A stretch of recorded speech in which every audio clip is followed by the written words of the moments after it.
The dictionary sense: a decision is a conclusion or resolution you reach after considering options. The act of making up your mind. I decided to leave my job. So this is before taking any action. It's like the decision is like almost like you declare with yourself, oh, here is what I'm going to do, but without taking any action yet. A commitment is the state of being dedicated or bound to a cause, person, activity, or course of action, a pledge or obligation that constrains your future freedom. I'm committed to this relationship. A promise is a declaration or assurance given to someone that you will or won't do something. I promise I'll be there. The nuances. The cleanest way to separate them is by kind of thing each one is. A decision is an event. It happens at a single point in time and then it's over. Its work is the end. Deliberation to cut off the other options. Decide literally shares a root with incision and homicide, to cut. A decision doesn't by itself carry any obligation forward. Wait. A decision doesn't carry any obligation forward. I don't know why, but I have a little bit of... But then what makes a decision? You see, this is the first point where we need to really reflect on what makes a decision, what gives it weight, staying power, mass. Because if a decision is just at the point of whenever you have made up your mind, but then afterwards it doesn't carry anything forward, there is no expectation afterwards, well then if I make a decision, like I made a decision, that then I will be able to change in the next 2 minutes, 3 seconds. Is that a decision? Like, it's like, wait, where is the decision? I have decided. You see, I think that here, maybe I'm missing something, and I would love if you're watching this, like, where is the decision if you can change it at any time? And I understand logically is literally a declaration. You declare, you basically, not even a declaration, it's not really something that you verbalize. It's more like you have made up your mind. You have adopted a certain angle and perspective, and almost like you are committing before taking any action to that course of action, right? But if it can be changed easily, then what makes a decision? Like, why is the decision matters? Because when we people say, I've made a decision, well, that has some sort of importance.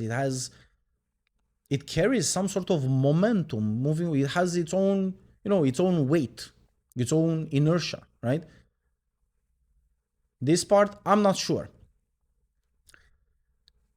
So a commitment is a state or disposition. It's what lives after the decision and carries it through time, especially through the moments when the initial motivation fades. Okay, so commitment is the act of applying in action, this is what Claude says, and following through, especially when it's difficult, based on that initial decision, right? Or you can even say initial commitment, because a decision in a way, it's also a commitment. And of course, between those terms, even Claude says that there is a lot of overlapping, but there are also distinctions. Here, Claude makes a very clear difference that somehow the decision is just the adopting and choosing almost like a certain state of mind, deciding with your mind before taking action, and then the commitment is only the follow through, especially when it's hard. I'm not really sure that this is how you can draw the line, because in a way you could also make the commitment before. I don't know if you're aware, but in 2021 January, I started a challenge where I committed that I'm going to run every day for 365 days, no exception, like literally actually zero. And for me, that felt like a commitment. It was definitely not a decision. Like, I didn't decide to do that. It was like, I'm in. I knew I'm not going to fail. I knew I'm not going to skip before starting. But if you ask me, what is that? Was that a decision or was that a commitment? I'm like, no, it was a commitment because I committed from day one for the whole thing. And I knew, like, almost I had a sense. I had a sense of knowing that there will be no issue. I'm not going to, not no issue as in like no difficulty, but no issue as in like I'm not going to be able to deal with whatever will come along the way in all those 365 days. And of course, things happen. I had intense back pain twice in the year, but yeah, well, I limped, I ran slower, I went through the pain, and I did it. But it was a commitment. And the commitment was actually two ways. It was not just the commitment before day one, I committed, and oh my God, I made such a magical commitment that commitment on day one helped me to stay committed for and show up literally, especially when it's hard, for 365 days. No, it was an initial commitment. You could call this the decision, but it definitely didn't feel to me like a decision. So it was an initial commitment, and then it was also, especially in the days, I don't know, months later, on month 11, when it was difficult, it was painful, it was hard. It was a everyday commitment in there because I was literally going day by day to go like, you know what? I just need to show up. I will walk slowly towards the place where I do run. And then when I show up, I would look at it. I'm like, okay, this is going to be painful again. I know. I would commit one more time in my mind. I'm going to do this. And then I would start running. But it was a commitment all the way. It was at the beginning and also every day. I'm telling you, not the dictionary definition, I'm telling you what was my experience. So that's why I'm comparing a little bit here to see what we can make up from how things are declared or how things are on paper, the dictionary definition, and what is really the lived experience of these terms. So a decision says, this is what I choose. A commitment says, and I will hold to it when I no longer feel like it. It feels right. This feels, it feels right. But again, the actual reality is a bit different. Maybe just my experience. Of course, I don't expect that my experience is the experience of everyone else, obviously. But definitely there must be some elements that everyone going through a similar challenge will experience. There is great overlapping in there. And I don't think the overlapping is more with the dictionary definition than to the declared or to experienced thing. This is why we talk about keeping or honoring a commitment. It has duration and it binds you against your own future wavering. You can commit entirely in private. You can commit entirely in private. No one else needs to know. Yes, correct. A promise is a speech act and it's relational. The defining feature is that it's given to someone.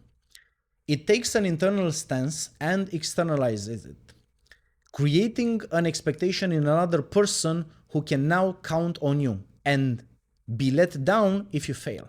This is why breaking a promise carries a moral and social cost that abandoning a private decision doesn't. Here is where I think that Claude goes wrong. It's because there is always a cost for breaking promises or commitments with yourself. If you constantly make decisions, even if it's always private, nobody knows about it. You know about it. And the direct line of consequence in there points to self-confidence, because if you keep breaking promises with yourself, again, nobody knows, but you know, and then you start to trust yourself less. Next time when you are about to start a new project, you are always going to carry all those broken promises to yourself. This is why some people say that like confidence is reputation with yourself. This is beautifully said. It's how much, like, what do you think about yourself? If you keep breaking promises with yourself, even if other people don't know, you know, and you won't trust. Like naturally, we don't choose to trust. Like trust is one of those things that happen. Of course, there is an element of intentionality, if I can say it. I don't know if this is the word, where you can, with your own intention, you can choose to trust someone, right? You can even choose to trust yourself. For example, if you have broken 1,000 promises with yourself, but then you decide, you know what, I'm going to start again. I'm going to try again. I'm going to do it again. You can choose to trust yourself, and it might actually work. But over a long period of time, the default state, without a conscious choice, I choose to trust myself or I choose to trust this person, the default state is I don't trust myself. That is what it is, right? It's not like it cannot be overturned or changed, but it requires like a conscious act.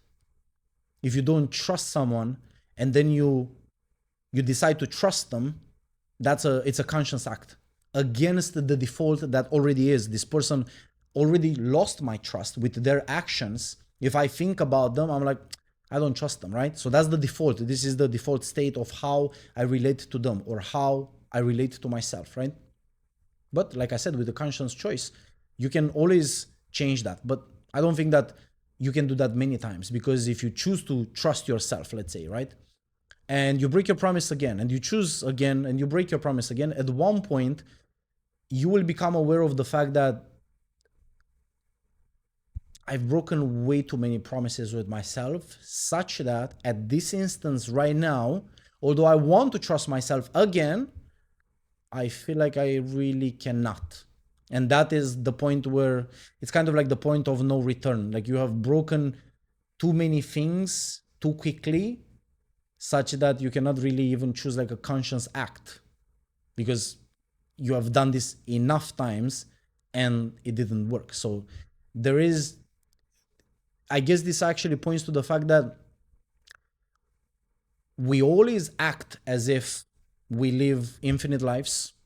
We are always going to be young, such that the lost trust always can be regained or rebuilt. But we never realize that not really. There is some time when it's actually too late. There is a point of no return, and there is a point where, it's you have ran out of options. But being mindful about this is actually very good, because then you're going to be way more careful next time when you make a promise. You're not going to commit so easily, because you go like, wait, hold on a second. I've broken 1,000 promises and I don't want to break one more. Let me just consider this properly. And then when you do that, of course, you're going to bring you're going to be more mindful about it, and therefore give it more importance, and therefore more chances that you're going to keep your promise. You see, it's about applying yourself, more like being mindful, taking things serious, or giving them importance, the proper importance, that then in turn, because you consider them properly, you are going to have more decisions that you keep towards yourself and others. But again, I think this is a conscious act. A promise is a speech. I read this already, that you are not going to they are not going to be let down if you fail, with the caveat that you're going to let yourself down every single time when you break a promise. Because I would say that in a way, your subconscious always is taking notes. You'll be like, okay, so you said that you're going to go to gym every day, and you quit on Tuesday, and Saturday you didn't, and then next week you completely quit, and well, what do I think about you?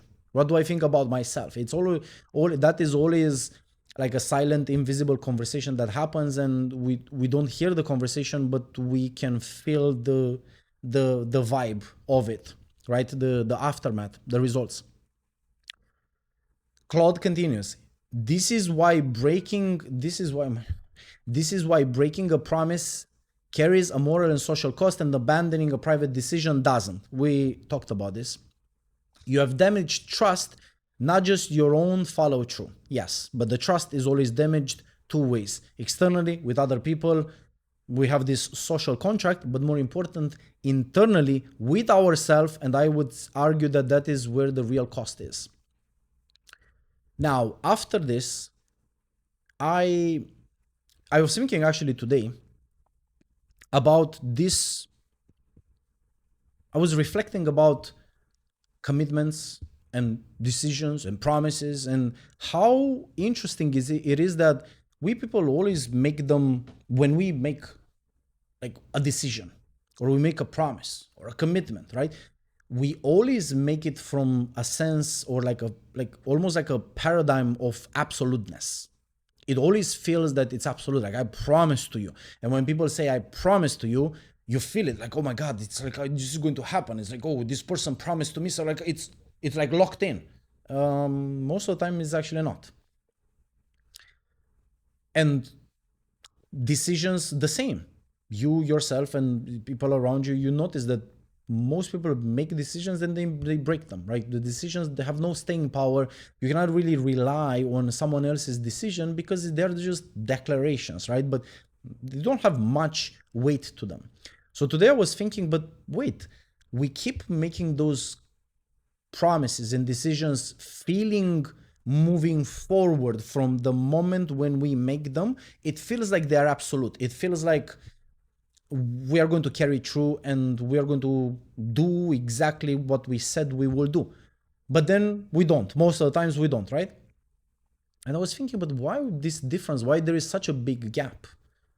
And is it possible to always make your decisions actually to be absolute? Is it possible to, once you make a commitment, for that to be absolute in an absolute sense, if that makes sense?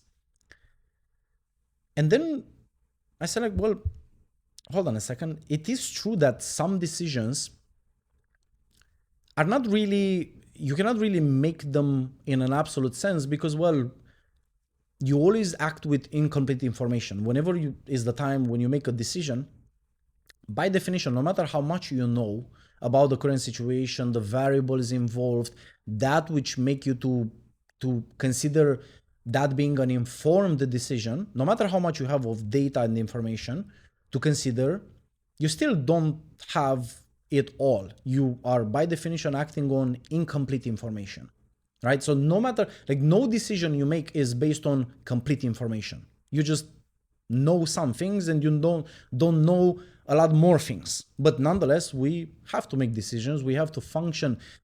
This life is, it's a game about playing with always with incomplete information. So then you have to make a decision. You have no choice. And then once you make a decision with always with incomplete information, of course, along the way, after the point of making the decision, new information is going to be presented. You're literally going to get new information. You're going to learn something new. Maybe as you take action, you might get some feedback. You consider that feedback. There is a lesson in there which kind of switch or like adjust your perspective and understanding about the whole thing. And, at one point, enough information presented might completely paint a completely different picture, might make you think like, oh, wait, that's wrong. I shouldn't do this. Like, I have to stop. And that is also something that makes sense. It makes sense to adjust along the way. There's nothing wrong with that. But at the same time, also the opposite doesn't feel right, that we make decisions like with this look on our face, like I make a decision and I'm going to do this, and then after 5 minutes, no, I think I'll change my mind. That also doesn't feel good, right?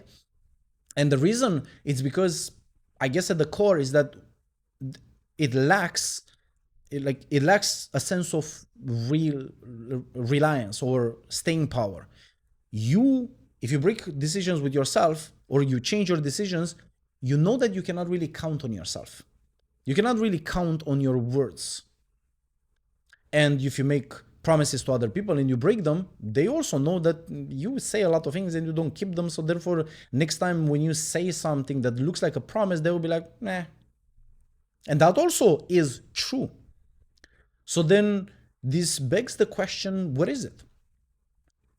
I cannot really make an absolute, let's say, decision, as in like I make it and I'll follow through no matter what, because sometimes along the way I might expect more valuable information that might change completely my view, to the point that not just that I adjust direction or I adjust things or I optimize things, that I might completely switch direction or stop. And that is still, it's still something that it's in the books always. But you see, this, it's not really a Boolean state. It's not something that you can choose a yes or a no. Is it good like this or like that? Well, it depends. Because ultimately, we are not here to choose the right answers. Because mostly there are no right answers. Whatever is in your context, from your perspective, as you experience life, as yourself, to be exactly the perspective that someone else, being themselves, from their perspective, to validate exactly what you chose. Because you choose from your perspective, with your experience, having your own mental map of the world.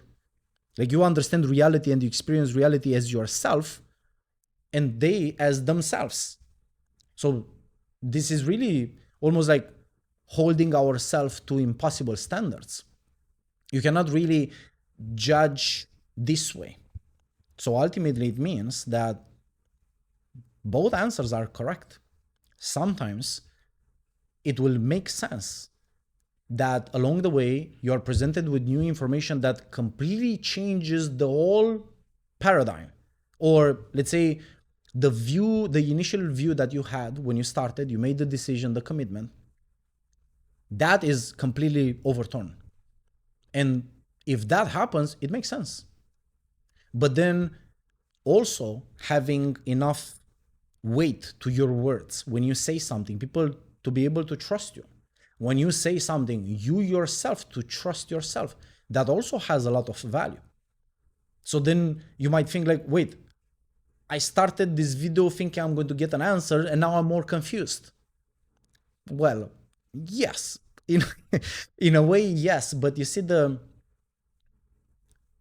confusion happens only if you are waiting for a yes or no answer. I think this is really the paradigm shift, is because there is none. Both of them can be correct in different situations. Of course, how you consider those situations might be the defining factor.